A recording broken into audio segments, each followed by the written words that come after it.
Hello everyone, welcome to JSN classes. इस class में इस वीडियो में आपका बहुत स्वागत है। Class 10th SST civics chapter first का part third and last part लेकर हम आ गए हैं। The topic is why power sharing is desirable.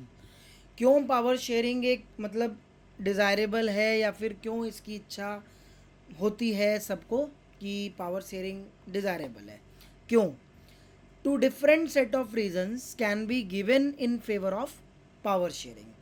दो डिफरेंट सेट ऑफ रीजंस हैं, दो कारण हैं ऐसे डिफरेंट जो कि पावर शेयरिंग का फेवर करते हैं, राइट। मतलब पावर शेयरिंग की फेवर गिवन कराते हैं, राइट। तो अब भाई दोनों सेट ऑफ रीजन क्या है। First set of reason that is it stresses that power sharing will bring out better outcomes. मतलब जिस कंट्री में पावर शेयर होगी वहाँ पर आउटकम्स बहुत अच्छे देखे जाएंगे, बहुत बेटर्स देखे जाएंगे, right. And power sharing is good, बहुत अच्छी मानी जाती है because it helps to reduce the possibility of conflict between social groups, right. Because ये भाई कन्फ्लिक्ट के चांसेस को रिड्यूस करती है। मतलब फॉर एग्जाम्पल अगर किसी रीजन में कन्फ्लिक्ट होने का चांसेस बढ़ता है तो पावर शेयर अगर हो रखी हो तो ये बहुत अच्छी बात है, क्योंकि ये कॉन्फ्लिक्ट के चांसेस को रिड्यूस करती है सोशल ग्रुप्स के बीच, राइट। तो इसलिए कहते हैं कि पावर शेयरिंग होनी चाहिए। Since social conflict often leads to violence, political instability. मतलब जो भी सोशल कन्फ्लिक्ट देखी जाती है उसमें हम वायलेंस एक्टिविटी देखते हैं, हिंसा वाली, ठीक है, जितनी भी क्रियाएं हैं, एक्टिविटीज़ हैं।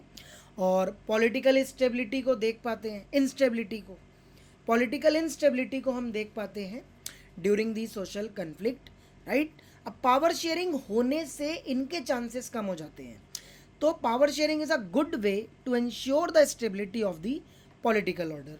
इसलिए बोला गया है कि पावर शेयरिंग एक अच्छा तरीका है स्टेबिलिटी को इंश्योर करने का, चाहे वो सोशल स्टेबिलिटी हो, चाहे वो पॉलिटिकल स्टेबिलिटी हो, वॉट एवर कुछ भी हो, राइट। मतलब आपके पास अगर स्किल है तो अपनी स्किल के बेस पर आप डेवलप कर सकते हैं। मतलब कम चांसेस होते हैं कि आप किसी से लड़े या किसी को देख के जलें, राइट। बिकॉज आप में वो पोटेंशियल है, आप में वो एबिलिटी है। सेम एज अगर कंट्री डेमोक्रेटिक है और सभी ऑर्गन्स के बीच पॉलिटिकल कंटेक्स्ट में पावर शेयर है तो ऑब्वियसली कॉन्फ्लिक्ट, सोशल कॉन्फ्लिक्ट के चांसेस कम हो जाते हैं। और एक स्टेबिलिटी को इंश्योर करने का अच्छा वे is power sharing, right? So, imposing the will of majority community over others may look like an attractive option in the short run, but in the long run, it undermine the unity of the nation.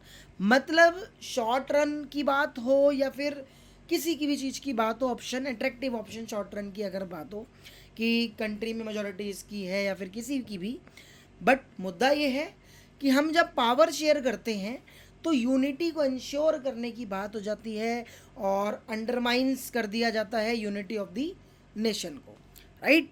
मतलब long run अगर आपको एक चीज़ चलानी है, एक लंबे समय तक चीज़ें चलानी है, तो obviously undermine the unity of the nation, obviously it undermines the unity of the nation, right.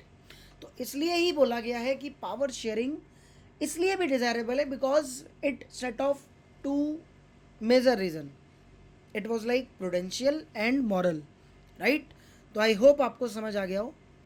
The next is moral. Second जो सेट ऑफ रीज़न है वो है मॉरल। मॉरल भी भाई क्या है समझते हैं।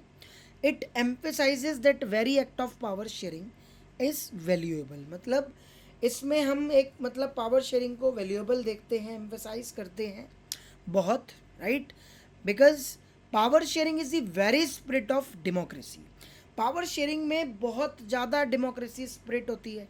मतलब डेमोक्रेसी स्पिरिट होती दिखती है कि भाई सभी ऑर्गन्स के बीच, सभी पॉलिटिकल इंस्टीट्यूशंस के बीच पावर शेयर्ड हो रही है और स्प्रेड हो रही है, right.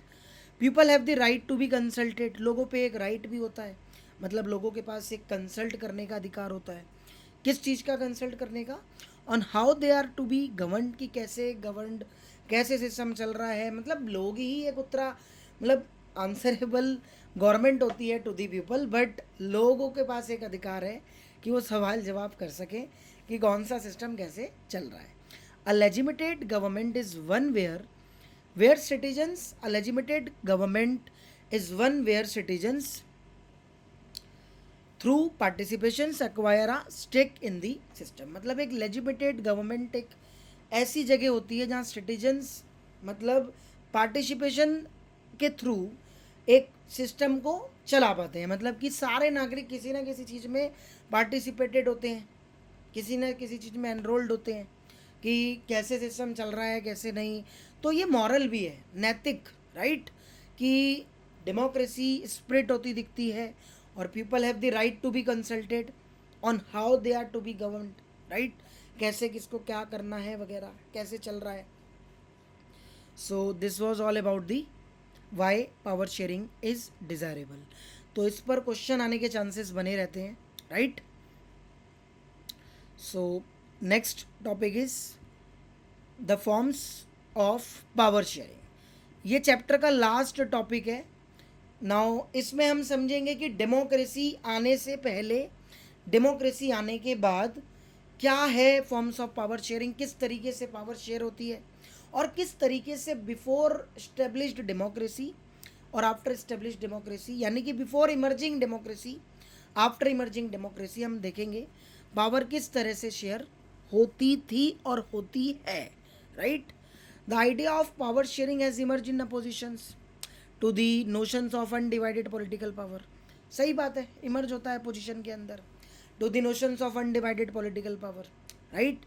For a government must reside in one person और group of persons located at one place. क्या होता था कि जब तक डेमोक्रेसी नहीं आई थी तो उस टाइम पर ना एक ही पर्सन होते थे या फिर एक ही ग्रुप होता था जो कि अपने आप में वही डिसीजन ले लेते थे, क्विक डिसीजन ले लेते थे अच्छे से, कि कोई ऐसा वैसा सिस्टम तो था नहीं कि भाई सिस्टमेटिकली सिस्टम चलना चाहिए एंड ऑल वगैरह, इस तरह से तो सिस्टम होता नहीं था, राइट. मतलब एक वन पार्टी टाइप, राइट, क्योंकि पावर शेयर नहीं है, एक ही के पास पावर है. So later it was felt that if the power to decide is dispersed, अगर पावर डिसाइड की जाए कि ये डिस्पर्स्ड है, so it would not be possible to take decisions and to follow that. मतलब अगर पावर शेयरिंग डिस्पर्स्ड देखी जाएगी तो पॉसिबल नहीं है कि कोई भी क्विक डिसीजन ले ले, राइट, या फिर इस चीज़ को कोई फॉलो करे. ये हमें टॉपिक ये बताने की कोशिश कर रहा है कि गवर्नमेंट के पॉलिटिकल इंस्टीट्यूशंस के बीच वन पर्सन के पास अथॉरिटी नहीं होनी चाहिए क्विक डिसीजन लेने की, पावर शेयर होनी चाहिए, डिस्पर्स्ड होनी चाहिए, राइट, मतलब कि बटी होनी चाहिए, ताकि हमें पता रहे कि कौन सा सिस्टम किस तरीके से चल रहा है, right. This idea has change with the emergence of democracy. अब ये सारा आइडिया जो है बदल जाता है डेमोक्रेसी के इमर्ज हो जाने से, राइट. मतलब जब से डेमोक्रेसी आई, इमर्ज हुई, उससे ये सारी विचारधाराएं बदल गई, राइट. सो आइए, इतनी बात तो बिफोर इमर्जिंग डेमोक्रेसी की थी कि वन पर्सन के पास मतलब पूरी पावर होती थी, राइट, पावर शेयर होती नहीं थी. अब बात करते हैं कि इन अ डेमोक्रेसी के अंदर people are the source of all political power.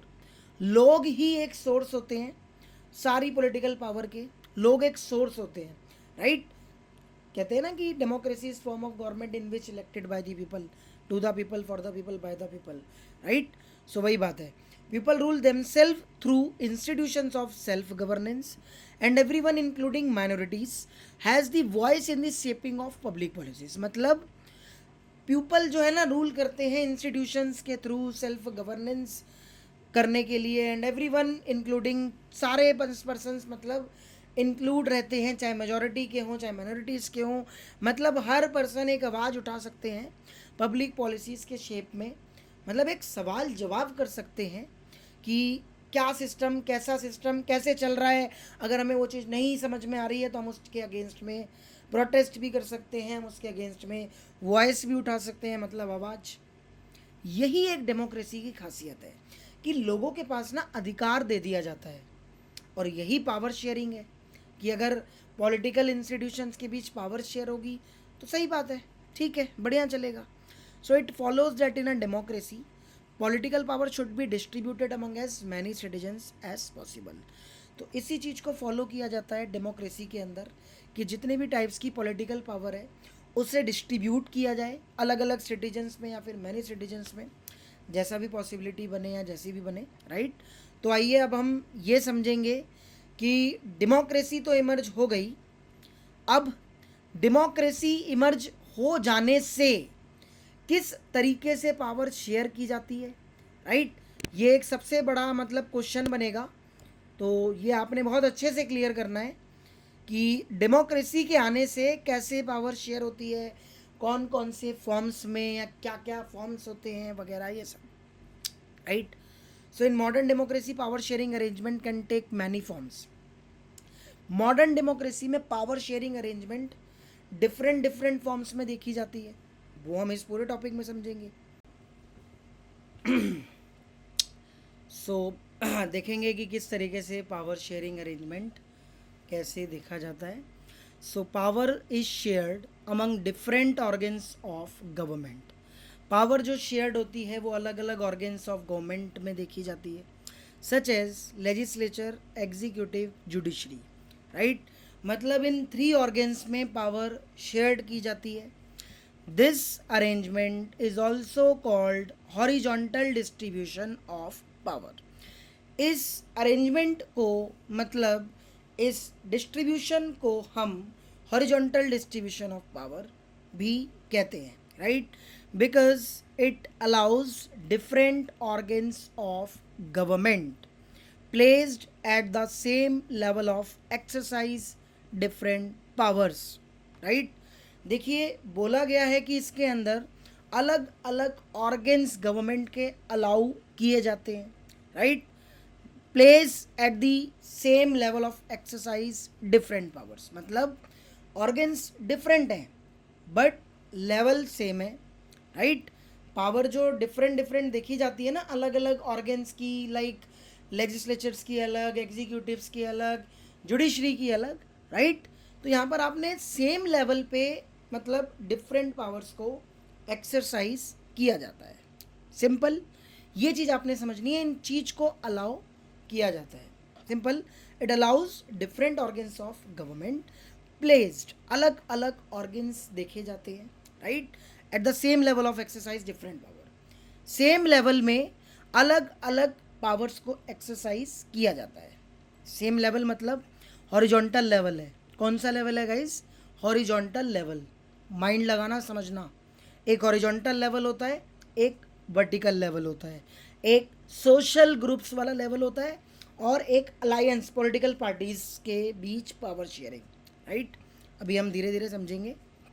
So such a separation of power, जो ये सेपरेशन ऑफ पावर है, ensures that none of the organs can exercise unlimited power. मतलब इस तरह से सेपरेशन ऑफ पावर देखी जो जा रही है, बट किसी भी ऑर्गन्स के पास इतनी तो पावर नहीं है कि वो अनलिमिटेड पावर को एक्सरसाइज क्या कर पाए. अनलिमिटेडली वो मतलब अपनी पावर को एक्सरसाइज कर पाए, इतनी किसी के पास अथॉरिटी नहीं है, क्योंकि सिस्टम अब सिस्टमैटिक तरीके से चल रहा है, पावर शेयरिंग हो रही है, right. Each organ check the others, हर ऑर्गन से एक दूसरे को चेक कर सकता है, right. This results in a balance of power among various institution. इसका जो रिजल्ट्स देखा जाता है उसे हम बैलेंस ऑफ पावर कहते हैं. जितने भी इंस्टीट्यूशंस हैं सारे, वेरियस, लाइक लेजिस्लेचर्स या फिर कोई भी समझ सकते हैं. तो चेक एंड बैलेंस भी हम इसे कहते हैं. चेक करना ऐसी अथॉरिटी है, अनलिमिटेडली कोई एक्सरसाइज नहीं कर सकता कोई एक particular organ. For an example, the जजेस are appointed by the executive. जजेस बेशक एग्जीक्यूटिव के थ्रू अपॉइंट होते हैं, but they can check the functioning of executive. वो एग्जीक्यूटिव के फंक्शन को चेक कर सकते हैं, इतनी अथॉरिटी उनके पास होती है. और law made by the legislatures, मतलब जो भी पार्लियामेंट में लॉ बनाया गया है, लेजिस्लेचर्स मतलब पार्लियामेंट, उसे चेक करने की अथॉरिटी एक जज के पास होती है कि कौन सा कानून बना है, उसको कैसे जांच करना है, कैसे चेक करना है. इतनी अथॉरिटी तो भाई जजेस के पास होती है. बेशक एग्जीक्यूटिव के थ्रू अपॉइंट हो, बट उनके फंक्शनिंग को चेक करने की पावर जजेस के पास होती है. This arrangement is called a system of check and balances. इसको हम चेक एंड बैलेंसेस भी कहते हैं, राइट. तो आपने बहुत अच्छे से समझना है गाइज, ठीक है.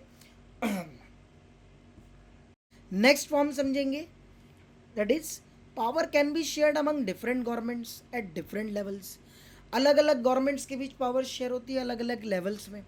A general government for the entire country, एक जनरल गवर्नमेंट होती है पूरे देश की, right. And government at the provincial और रीजनल लेवल, एक वो गवर्नमेंट होती है जो स्टेट लेवल की होती है, एक वो गवर्नमेंट होती है जो रीजनल लेवल की होती है. तो गवर्नमेंट के टोटल 3 लेवल्स होते हैं, that is centre, state, local, right. Such a general government for the entire country is usually called federal government. जो जनरल गवर्नमेंट होती है पूरे देश की, उसे हम यूजुअली फेडरल गवर्नमेंट कहते हैं, राइट.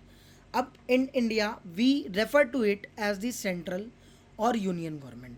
इंडिया में हम फेडरल गवर्नमेंट को, मतलब जो जनरल गवर्नमेंट है ना पूरे देश की, उसे हम यूनियन गवर्नमेंट भी कहते हैं और सेंट्रल गवर्नमेंट भी कहते हैं, right. So the government at the provincial और regional level are called by different names in different countries. अब जो प्रोविंशियल और रीजनल लेवल वाली गवर्नमेंट है, इसे हम अलग अलग नेम से जानते हैं.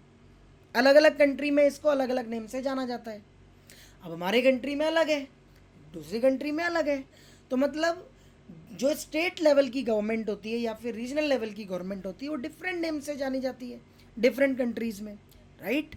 सो this system is not followed in all countries. ये सिस्टम हर कंट्री में तो फॉलो होता नहीं, right.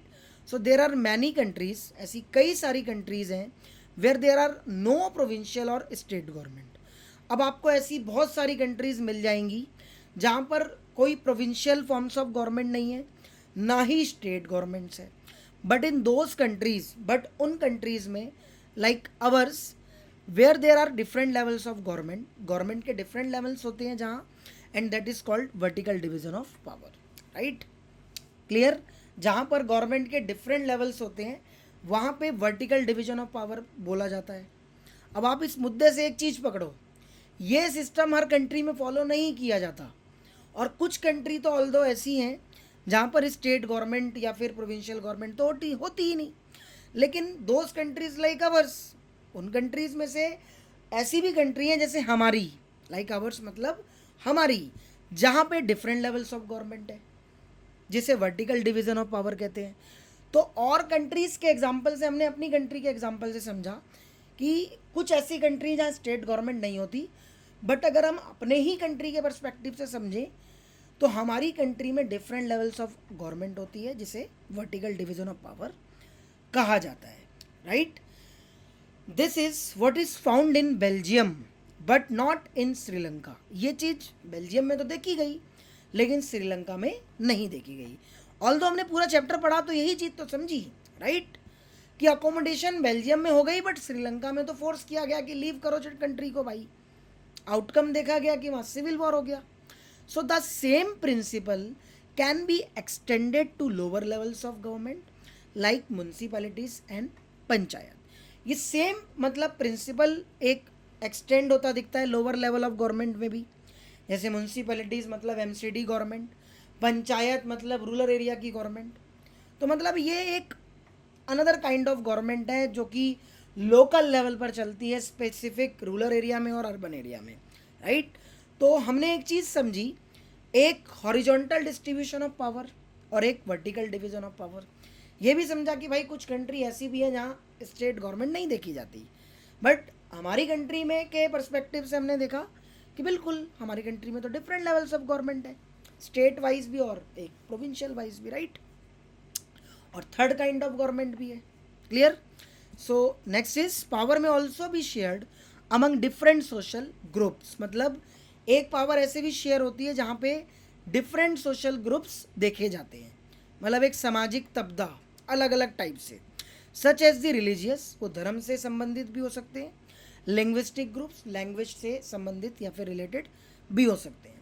For an example, community government in Belgium is a good example of this arrangement. मतलब जो सोशल ग्रुप वाली पावर शेयरिंग है ना, उसमें बेल्जियम कंट्री का बहुत अच्छा एग्जाम्पल है. जैसे कम्युनिटी गवर्नमेंट इस्टेब्लिश की गई थी ना, स्पेसिफिक मतलब डच की, फ्रेंच की, no matter where there live, कहाँ रहते हैं मैटर नहीं करता, बट लोकल इश्यूज़ पे ये गवर्नमेंट काम करती है। तो ये एग्जांपल अच्छा है, right. So in some countries there are constitutional and legal arrangement. कुछ कंट्रीज ऐसी भी हैं जो कॉन्स्टिट्यूशनल लीगल अरेंजमेंट करती है, where by socially weaker section and women are represented in the legislature. Socially weaker sections भी जहाँ देखे जाते हैं और वुमेन भी रिप्रेजेंट करती हैं अपने आप को लेजिस्लेचर्स के अंदर, मतलब पार्लियामेंट। लेजिस्लेचर्स को हम अनदर नेम में इज़ नोन एज पार्लियामेंट के नाम से भी जानते हैं। एंड एडमिनिस्ट्रेशन, तो वुमेन्स की रिप्रेजेंटेशन भी देखी जा रही है यहाँ पर। This method is use to give minority communities a fair share in power. इस मेथड को मतलब माइनॉरिटी को दिया जाता है, जो माइनॉरिटी कम्युनिटी है उसको गिव कराई जाती है ये मेथड, और फेयर शेयर भी देखा जाता है पावर के अंदर।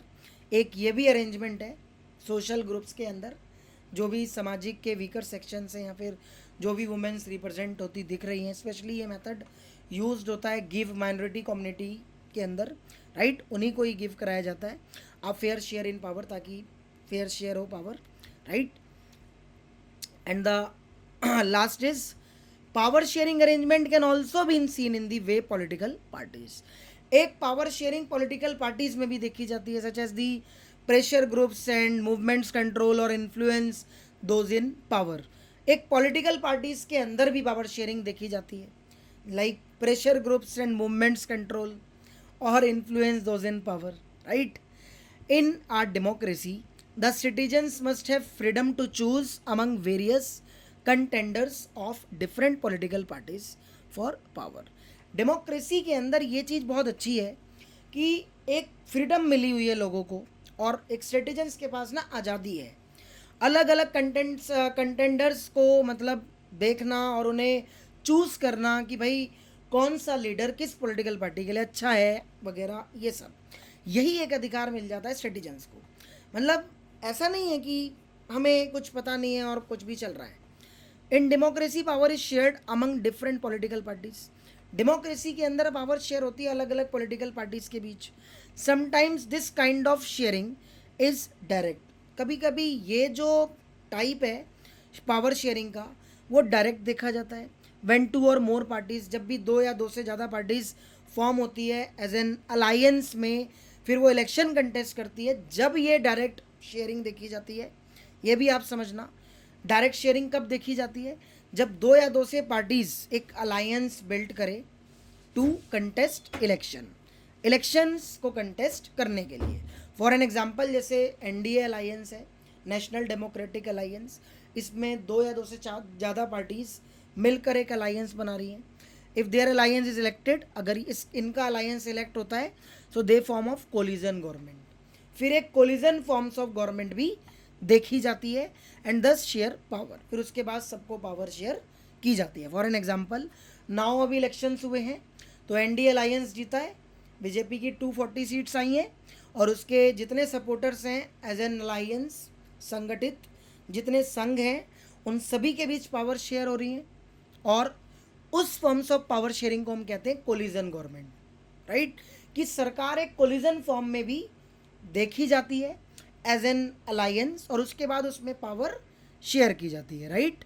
सो आई होप आपको बहुत मज़ा आ रहा है और बहुत अच्छे से समझ आ रहा है, राइट।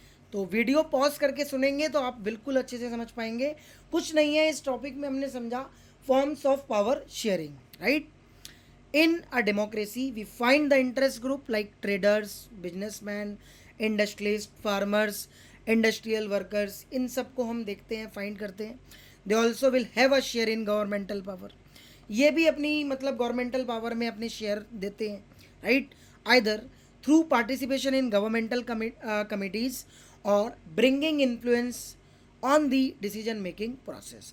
जैसे आपने सुना होगा कि बड़े बड़े बिजनेसमैन, ट्रेडर्स एडवाइस देते हैं गवर्नमेंट को। फाइनल डिसीजन तो भाई गवर्नमेंट लेगी, लेकिन एडवाइस लेती है। मतलब डिसीजन मेकिंग के प्रोसेस में ये बड़े बड़े बिजनेसमैन्स, ट्रेडर्स, टाटा, अंबानी, अडानी, ये एडवाइस देने में मतलब एक हेल्प करते हैं, ठीक है। मतलब डिसीजन मेकिंग प्रोसेसेस में जो भी प्रक्रिया है डिसीजन लेने की या बनाने की, राइट। तो इनकी भी एक मतलब इम्पोर्टेंस है, बड़े बड़े बिजनेसमैन इंडस्ट्रियलिस्ट डिसीजन बनाने में ये मतलब एक तरह से एडवाइस देते हैं। ऑल राइट, तो भाई इस पूरे टॉपिक में हमने समझा फॉर्म्स ऑफ पावर शेयरिंग। अब ध्यान से समझना, फर्स्ट फॉर्म हमने समझी हॉरिजॉन्टल डिस्ट्रीब्यूशन ऑफ पावर में, जिसमें लेजिस्लेचर, एग्जीक्यूटिव, जुडिशरी के बीच पावर शेयर होती है और हर ऑर्गन्स एक दूसरे के पावर्स को चेक कर सकता है, उसे हम कहते हैं, उस अरेंजमेंट को मतलब हम ये भी कहते हैं चेक एंड बैलेंसेस। कई बार क्वेश्चन आ जाता है चेक एंड बैलेंसेस में हॉरिजॉन्टल डिस्ट्रीब्यूशन ऑफ पावर देखी जाती है। इसके अलावा फर्दर एक और forms of power sharing that is vertical division. कुछ कंट्री ऐसी हैं जहाँ पे no state government, no provincial government, but उन कंट्रीज़ के अलावा जो अपनी कंट्री है, हमारी कंट्री में देखी जाती है कि भाई हमारे कंट्री में वर्टिकल डिविजन्स ऑफ पावर भी है, लाइक एक सेंट्रल लेवल, एक स्टेट लेवल और एक लोकल लेवल, जिसे रीजनल लेवल या कुछ भी कह सकते हैं, ठीक है, राइट। एक हमने ये फॉर्म्स ऑफ पावर शेयरिंग देखी, राइट। इसके बाद हमने एक सोशल ग्रुप्स के भी बीच पावर शेयर होती देखी। आप ये देख सकते हैं ये सोशल ग्रुप्स, जिसमें बेल्जियम बहुत अच्छा एग्जाम्पल है, राइट। और कुछ कंट्रीज इसमें लीगल अरेंजमेंट देखती हैं जिसमें सोशल वीकर सेक्शंस भी होते हैं, वुमेंस की रिप्रेजेंटेशन भी देखी जाती है, राइट। फिर उसके बाद फेयर शेयर देखा जाता है और एक पॉलिटिकल पार्टीज़ के बीच पावर शेयरिंग देखी कि किस तरह से अलग अलग पॉलिटिकल पार्टीज़ के लीडर्स पहले पावर शेयर करते हैं और उसके बाद अलायंस बिल्टअप करते हैं, फिर इलेक्शन कंटेस्ट करते हैं, उससे कोलिजन गवर्नमेंट बनती है उसी से। तो ये different forms of power sharing थी। पूरे चैप्टर में हमने समझा पावर किस तरह से शेयर होती है। फिर फाइनली जो बिजनेसमैन, ट्रेडर्स, इंडस्ट्रियलिस्ट हैं, ये भी कहीं ना कहीं इन्फ्लुएंस करते हैं। This was all about the all topics for this chapter and thanks for watching.